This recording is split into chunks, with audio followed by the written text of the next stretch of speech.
আসসালামু আলাইকুম রহমতুল্লাহ।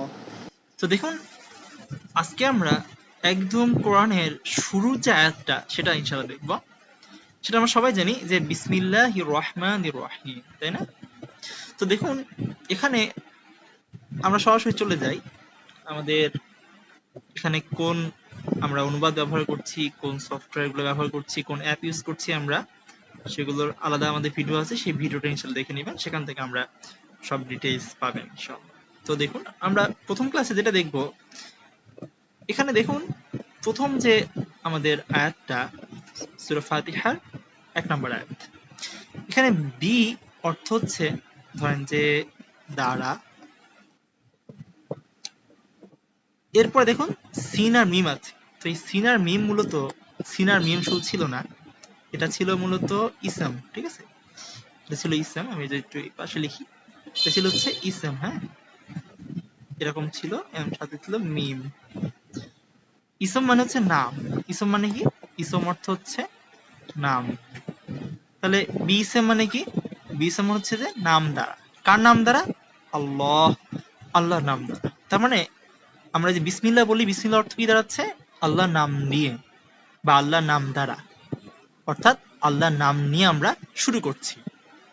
এরপরে দেখুন আল্লাহ সুবহানাহু ওয়া তাআলার দুটো নাম উল্লেখ করা হয়েছে আসমাউল হুসনার অন্তর্ভুক্ত। একটা হচ্ছে আর রহমান এবং একটা আর রহিম। তো দেখুন দুইটা অর্থই আমরা সাধারণত করে থাকি হচ্ছে দয়াময়,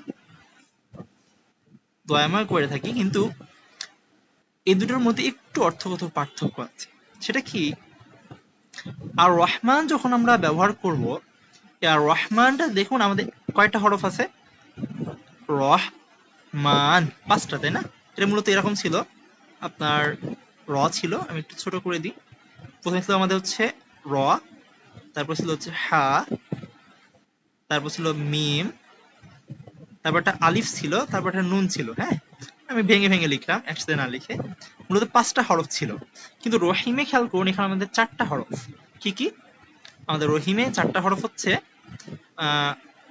র, হা, আচ্ছা আইন লিখে ফেলছি, হা, একটা হচ্ছে আমাদের ইয়া, আরেকটা হচ্ছে আমাদের মিম।